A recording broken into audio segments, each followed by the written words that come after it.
Unit 10 class 11 wave and oscillation.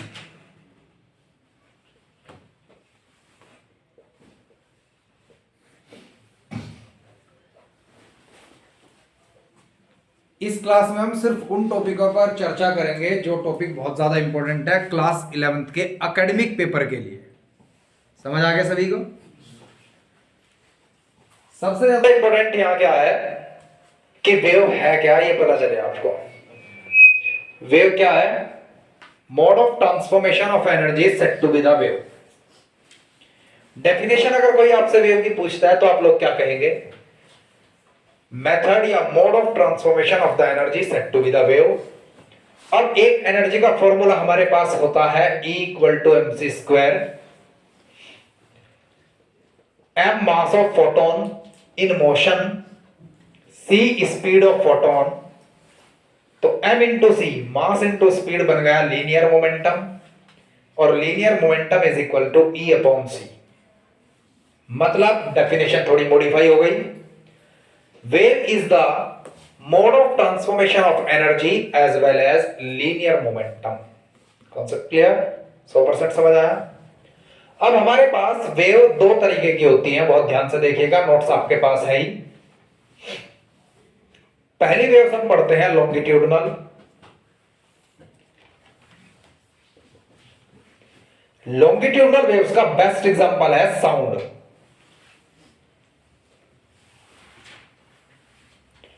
अब इसके अंदर क्या खास बात है? जिस डायरेक्शन में वेव प्रोपोगेट करती है, वेव चलती है, पार्टिकल्स ऑफ द वेव उसी डायरेक्शन में वाइब्रेट करते हैं। Concept clear? इसीलिए इसे लॉन्गिट्यूडनल भी कहा जाता है, क्योंकि इसके पार्टिकल उसी लेंथ में वाइब्रेट करते हैं जिस डायरेक्शन में वेव प्रोपोगेट करती है। तो लॉन्गिट्यूडनल। पहली बात, particles of the wave propagate in the direction of wave, vibrate in the direction of wave. Second बात इंपॉर्टेंट क्या है? They need medium for the propagation. चलने के लिए इन्हें मीडियम की रिक्वायरमेंट होती है। Third, they do not propagate in the vacuum. ये वैक्यूम के अंदर प्रोपोगेट नहीं करती। Eight normal temperature and normal density of the air, sound waves की जो स्पीड होती है वो लगभग 332 metre per second to 334 metre per second होती है। बुक्स में ये भी लिखा हुआ है 332.3 मीटर पर सेकेंड या 333.25 मीटर पर सेकेंड। ठीक है जी। अब इन वेव्स के ऊपर किस किस चीज का प्रभाव पड़ता है?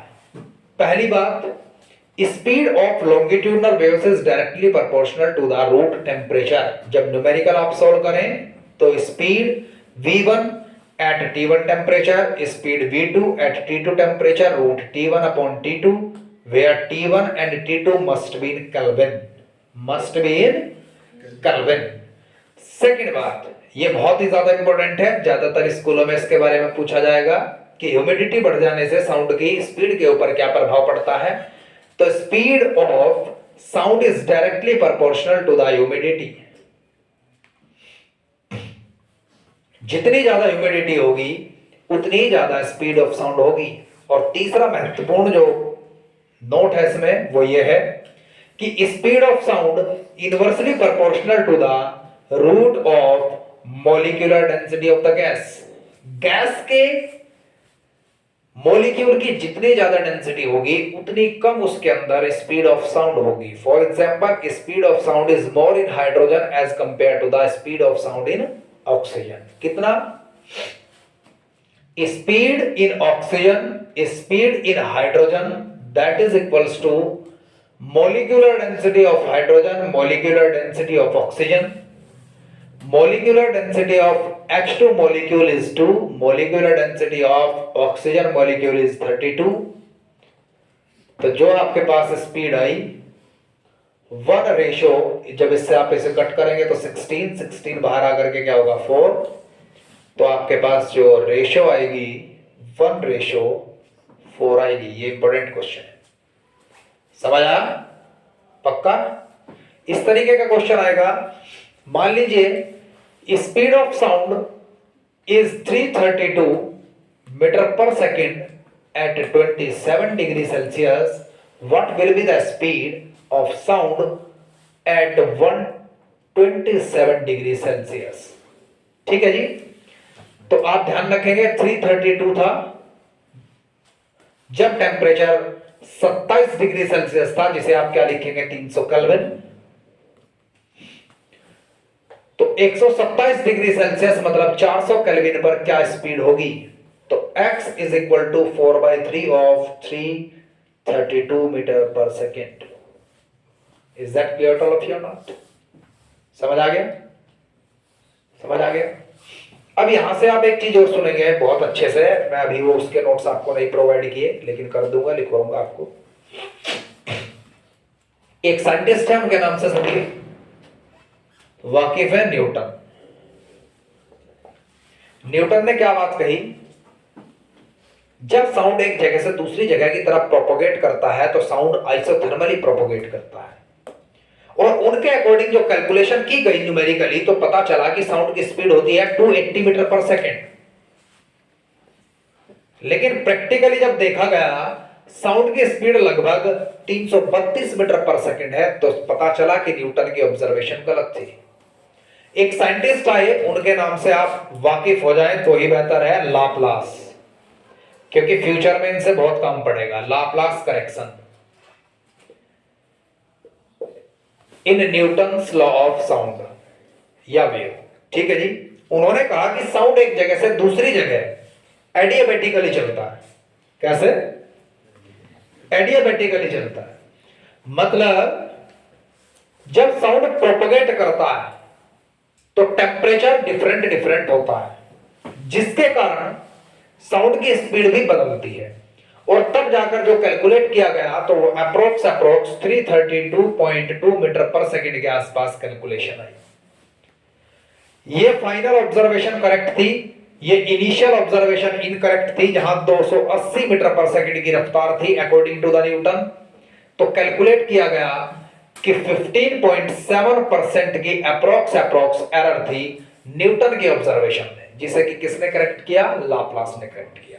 आप इस फिल्म के स्टोरी की तरह इस चीज को समझिएगा। न्यूटन ने कहा आइसोथर्मली साउंड चलता है, जो कि गलत था। यहां से एक इंपॉर्टेंट क्वेश्चन ये भी आ सकता है, न्यूटन ने जो साउंड के बारे में गठन किया था उसके बारे में क्या गलतियां निकली और गलतियां कितने प्रतिशत की थी। तो आप लोग क्या कहेंगे? ये गलत निकला कि साउंड आइसोथर्मली प्रोपोगेट करता है, क्योंकि लाप्लास ने इसे करेक्ट किया। ये भी इंपॉर्टेंट प्रश्न है क्या, कि करेक्ट किसने किया?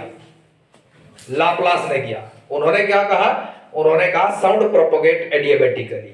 उनके अकॉर्डिंग 332.3 332.2 मीटर पर सेकंड के आसपास की स्पीड निकल करके आई, जो कि एग्जैक्ट स्पीड के बिल्कुल नजदीकी थी, जिससे पता चला लाप्लास करेक्ट थे, न्यूटन गलत थे। और यहां एक एरर जो मिलती है आपको, लगभग 15.7% की एरर मिलती है। Answer clear? 100% समझ आ गया हर एक बच्चे को? पक्का? अब यहां तक जो इंपॉर्टेंट मुझे लगता है वेव से रिलेटेड जो पूछा जाएगा, वो किस तरीके के क्वेश्चन पूछे जाएंगे। आपको एक टेम्परेचर पर स्पीड ऑफ साउंड दे दी जाएगी और दूसरे टेम्परेचर पर पूछ ली जाएगी, या फिर आपसे पूछ लिया जाएगा ह्यूमिडिटी का क्या प्रभाव पड़ता है स्पीड ऑफ साउंड के ऊपर, या आपसे ये पूछ लिया जाएगा कि साउंड वेव्स का पोलराइजेशन करना पॉसिबल है या नहीं है, लॉन्गिट्यूडनल वेव्स का पोलराइजेशन करना पॉसिबल है या नहीं है। किसी भी वेव को पोलराइज तब किया जा सकता है अगर उसके पार्टिकल्स उसकी प्रोपगेशन डायरेक्शन में प्रोपगेट ना करते हो, मतलब वाइब्रेट ना करते हो। तो लॉन्गिट्यूडनल वेव्स के साथ क्या है कि particles vibrate in the direction of propagation of wave, तो इसका पोलराइजेशन नहीं किया जा सकता। अब मैं आपको थोड़ा सा पोलराइजेशन समझाने की कोशिश करूंगा, आप समझिएगा भी, क्योंकि पोलराइजेशन से रिलेटेड अभी इलेक्ट्रोमैग्नेटिक वेव्स या फिर ट्रांसवर्स वेव का एक क्वेश्चन आ सकता है, can be polarise transverse wave, तो आपको लिखना है यस।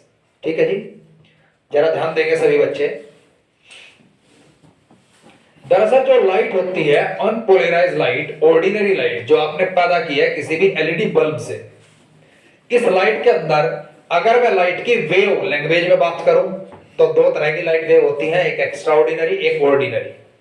और अगर लाइट के पार्टिकल नेचर के हिसाब से बात करूं तो इसके अंदर दो पार्टिकल्स होंगे, एक इलेक्ट्रिक वेक्टर और एक magnetic field vector. Concept clear, समझ आ गया। एक अनपोलराइज्ड लाइट ये है, आप केमिस्ट्री में भी इसे पढ़ते हैं, लियो रोटेटेड डेक्स्ट्रो रोटेटिव में, रोटेटरी में, जिसके अंदर जो ये डॉट है ये मैग्नेटिक फील्ड को रिप्रेजेंट करती है और ये जो एरो है ये इलेक्ट्रिक वेक्टर को रिप्रेजेंट करते हैं। जब वेव चलती है तो वेव इस तरीके से चलती है, ये इलेक्ट्रिक वेक्टर वाइब्रेट होता है इस एक्सिस में, और ये मैग्नेटिक फील्ड वेक्टर है जो कि यहां इस प्लेन में वाइब्रेट है, एक इस प्लेन में वाइब्रेट, एक इस प्लेन में वाइब्रेट, और वेव चलनी स्टार्ट होगी एक्स एक्सिस की तरफ। Concept clear. ये वाई एक्सिस ले लिया, ये जेड एक्सिस ले लिया, ये एक्स एक्सिस ले लिया। Concept clear. इस तरीके से वेव चलती है और एक पोलराइजर से पास होती है। पोलराइजर क्या है? एक निकोल प्रिज्म है, इसे कहा जाता है निकोल प्रिज्म, जिसके अंदर दो कैल्साइट क्रिस्टल के बने प्रिज्म होंगे जिनका 68 डिग्री और 90 डिग्री का एंगल होगा, और जिसे कनाडा बाल्सम नाम की चीज से चिपका दिया जाएगा एक क्ले से। जब लाइट इसके अंदर से निकलेगी तो एक वेक्टर इधर निकल जाएगा और एक वेक्टर बिना किसी लॉ ऑफ रिफ्लेक्शन और रिफ्रैक्शन को फॉलो करता हुआ सामने निकल जाएगा। अब इन दोनों को सेपरेट करने के तरीके को ही क्या कहा जाता है? पोलराइजेशन। Concept clear. तो पोलराइजेशन ट्रांसवर्स वेव का होता है, ट्रांसवर्स। इसका बेस्ट एग्जांपल है electromagnetic wave, EMW.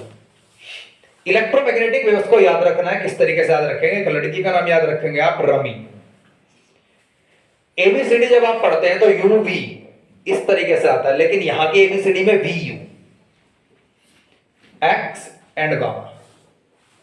Radio wave, micro, infrared, visible, ultra, X ray, gamma ray, up to down, इन वेव्स की फ्रीक्वेंसी बढ़ती है और वेवलेंथ घटती है। एक इलेक्ट्रोमैग्नेटिक वेव लास्ट में है जिसे कहा गया है कॉस्मिक, उनका लाइफ टाइम कम है इसलिए हम स्टडी नहीं करते फिजिक्स में क्लास 12 तक। ठीक है जी। इन सभी वेव्स की स्पीड वैक्यूम के अंदर 3 × 10⁸ मीटर पर सेकंड के बराबर होती है। 2,90,994 किलोमीटर पर सेकंड प्रैक्टिकली। अब समझिएगा किस तरीके से आपको याद रखना है। वेव क्या है? Mode of propagation of linear momentum and energy. ये दो तरह की है, लॉन्गिट्यूडनल जो हम डिस्कस कर चुके,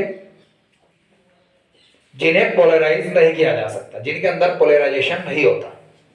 अब ट्रांसवर्स वेव स्टार्ट हुई। These are those waves in which electric vector या फिर in which particles vibrate perpendicular to the direction of propagation। एक पार्टिकल y की तरफ हुआ, एक z की, और वेव चली x की तरफ। Concept clear. Transverse wave speed of light से चलती हैं सभी जगह जब वैक्यूम में होंगे। ठीक है, सभी ट्रांसवर्स वेव जगह नहीं, सभी ट्रांसवर्स वेव वैक्यूम में स्पीड ऑफ लाइट से चलती हैं सभी। लेकिन मीडियम के अंदर सबसे ज्यादा स्पीड रेडियो की होती है, और उससे कम माइक्रो, उससे कम इंफ्रारेड, और सबसे कम गामा रेडिएशन। ऐसा क्यों? स्पीड ऑफ लाइट उतनी ज्यादा होगी पर्टिकुलर मीडियम के अंदर जितनी वेवलेंथ लाइट की ज्यादा होगी, मतलब वेव की ज्यादा होगी। Concept clear. हाईएस्ट जो सबसे लॉन्गेस्ट वेवलेंथ है वो रेडियो की है, तो जितनी ज्यादा वेवलेंथ उतनी मीडियम के अंदर स्पीड। याद रखेंगे, मीडियम के अंदर सबसे ज्यादा स्पीड किसकी होती है? रेडियो वेव की। कम्युनिकेशन सिस्टम में से यूज किया जाता है, रडार सिस्टम में भी एक लो वेवलेंथ, मतलब एक शॉर्ट वेवलेंथ रेडियो वेव को रडार सिस्टम में भी यूज किया जा सकता है, मेनली माइक्रोवेव यूज करते हैं। याद रखेंगे। अब ध्यान देंगे आप, ट्रांसवर्स वेव का बेस्ट एग्जांपल इलेक्ट्रोमैग्नेटिक वेव आया या विजिबल लाइट आई, जो वैक्यूम के अंदर 3 × 10⁸ मीटर पर सेकंड की रफ्तार से चलते हैं, जिन्हें चलने के लिए किसी भी मीडियम की रिक्वायरमेंट नहीं होती। इनके ऊपर ना तो ह्यूमिडिटी का प्रभाव पड़ता है, ना ही इनके ऊपर टेम्परेचर का प्रभाव पड़ता है। Concept clear all of you not? Concept clear. और इन्हें पोलराइज कर सकते हैं। समझ आ गया? हर एक बच्चे की समझ आ गया? ठीक है जी। अब मैं ऑसिलेशन से रिलेटेड बात करूंगा, शॉर्टकट में ऑसिलेशन से रिलेटेड क्या क्वेश्चन पूछे जा सकते हैं। ठीक है।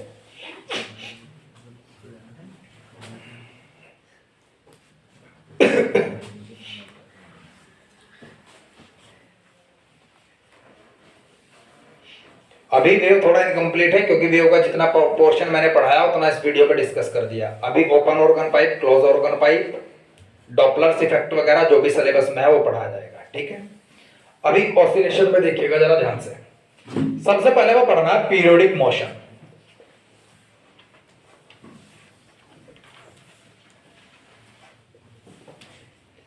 स्पेलिंग ठीक है क्या भाई?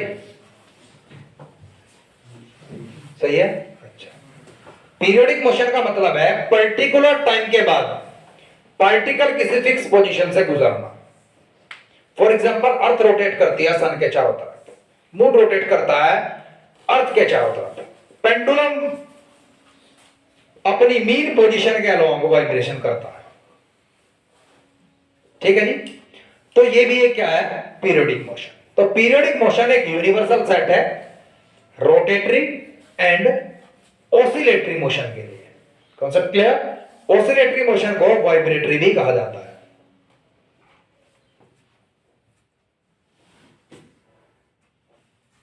ठीक है जी, 100% समझ आ गया। अब हमें पढ़ना है SHM, सिंपल हार्मोनिक मोशन। जिस मोशन की डिस्प्लेसमेंट या वेलोसिटी या एक्सेलरेशन या तीनों या कोई भी दो को आप एक सिंपल हार्मोनिक फंक्शन से डिस्क्राइब कर दें, उसे आप SHM सिंपल हार्मोनिक मोशन कहते हैं। For example A sin omega t, where y is the displacement, A is the amplitude, sin function है, ओमेगा एंगुलर फ्रीक्वेंसी है, t टाइम पीरियड है। अब ध्यान देंगे जरा, मैंने मान लिया एक वेव पैदा हुई जिसने SHM किया और डिस्प्लेसमेंट y एक्सिस के अलोंग है और पार्टिकल का मैक्सिमम एम्पलीट्यूड a है और कंप्लीट वन ऑसिलेशन का टाइम पीरियड कैपिटल T है और स्मॉल t है टाइम ऑफ वेव। इसे मैंने यहां लिख दिया, ये डिस्प्लेसमेंट, ये एम्पलीट्यूड, ये function omega, omega angular frequency 2 pi upon time period of one oscillation. 1 upon t को आप फ्रीक्वेंसी लिख सकते हैं तो 2 पाई f बेस की वैल्यू होती है। Small t is the time of wave. Concept clear? 100% समझ आ गया। अब यहां से रिलेटेड मेरा मानना है कि टीचर किस तरीके के क्वेश्चन देंगे।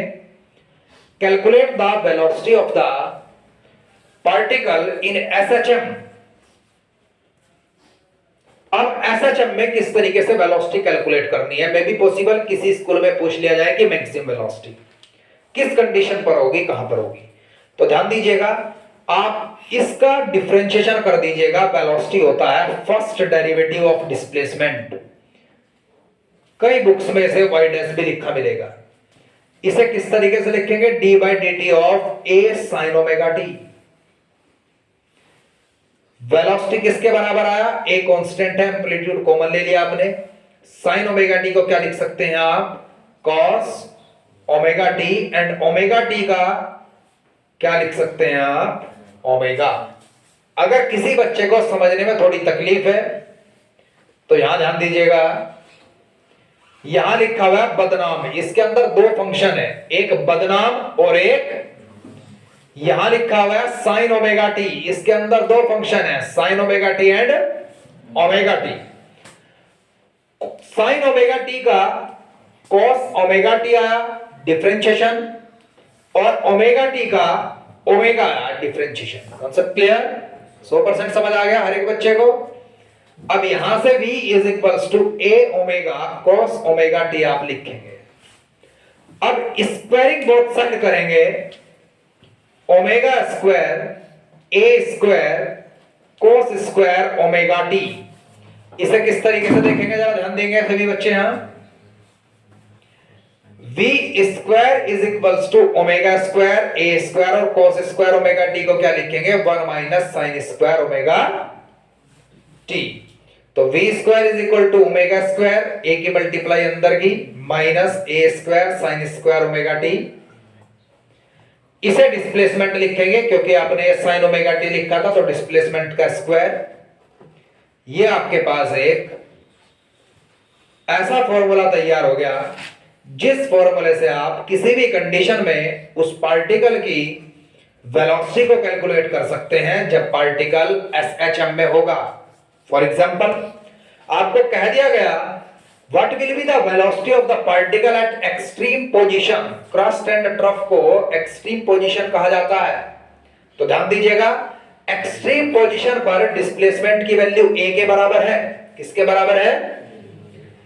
तो at extreme position y is equals to a, तो यहां रखेंगे आप a स्क्वायर और v इज इक्वल टू किसके बराबर आ जाएगा? तो एक्सट्रीम पोजीशन पर वेलोसिटी इंस्टेंटेनियस टाइम के लिए तो जीरो नहीं होती, लेकिन पर्टिकुलर टाइम पीरियड के लिए जीरो होती है। Concept clear? 100% समझ आ गया? पक्का? ठीक है जी। मतलब अगर मैं बहुत ही छोटे क्षण की बात करता हूं, बहुत ही छोटे क्षण की बात, कैसी कि एक आप पार्टिकल को हाईएस्ट पॉइंट पर फेंकते हैं और एक्सेलरेशन ड्यू टू ग्रेविटी या गुरुत्वाकर्षण बल के कारण वो वहां पर रुकता है इंस्टेंटेनियस टाइम के लिए और फिर नीचे। तो मैं उस इंस्टेंटेनियस टाइम के भी इंस्टेंटेनियस टाइम की बात की है कि उस इंस्टेंटेनियस टाइम के अंदर वो जीरो नहीं होगा। ठीक है जी?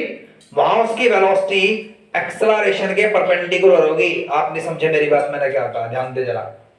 मान लीजिए एक पार्टिकल वहां पर रुकता है 1 सेकंड के लिए, तो अगर मैं उस 1 सेकंड के 10वें हिस्से की बात करता हूं, तो उस 10वें हिस्से के अंदर कुछ ना कुछ उसके अंदर वेलोसिटी प्रेजेंट होती है। अब आया समझ? पार्टिकल मैंने फेंक दिया, वो वापस आया मेरे पास 4 सेकंड में, जिसने 1 सेकंड यहां लगा दी रुकने में। अब ये उस 4 सेकंड के रेस्पेक्ट में 1 सेकंड इंस्टेंटेनियस टाइम है, लेकिन जो उसका 1 सेकंड इंस्टेंटेनियस टाइम है उसके अंदर भी वो मोशन में था किसी इंस्टेंटेनियस टाइम के लिए। इसे कहते हैं थ्योरी ऑफ रिलेटिविटी, फ्यूचर में पढ़ेंगे आप। ठीक है जी? आया समझ? अब जरा ध्यान देंगे, एट मीन पोजीशन क्या वेलोसिटी होगी। यहां ध्यान दे बेटे, मीन पोजीशन पर डिस्प्लेसमेंट क्या हो जाएगी? जीरो। ये टर्म जीरो, तो वेलोसिटी कितनी हो जाएगी? ए स्क्वायर से रूट कटेगा ओमेगा ए।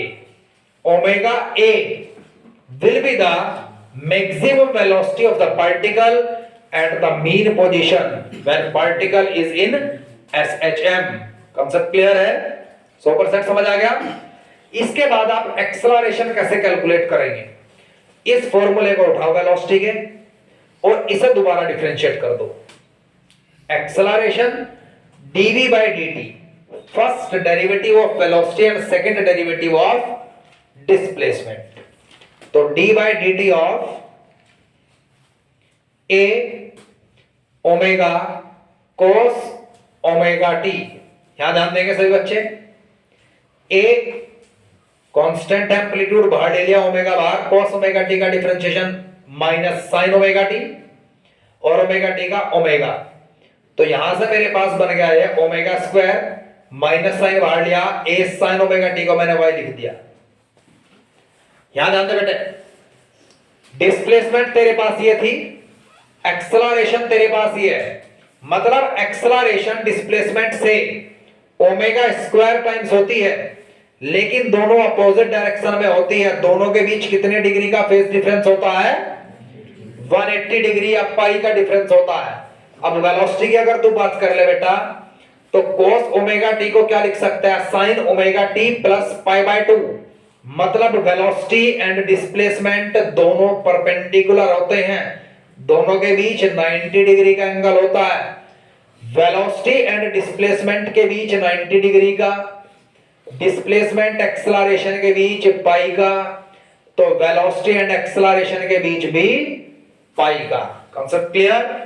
अभी मैं वीडियो पॉज करूंगा, आप लोग एक बार नोट्स पढ़कर देखेंगे यहां तक 10 मिनट के लिए फास्ट, जल्दी, तभी फायदा है रिवीजन का।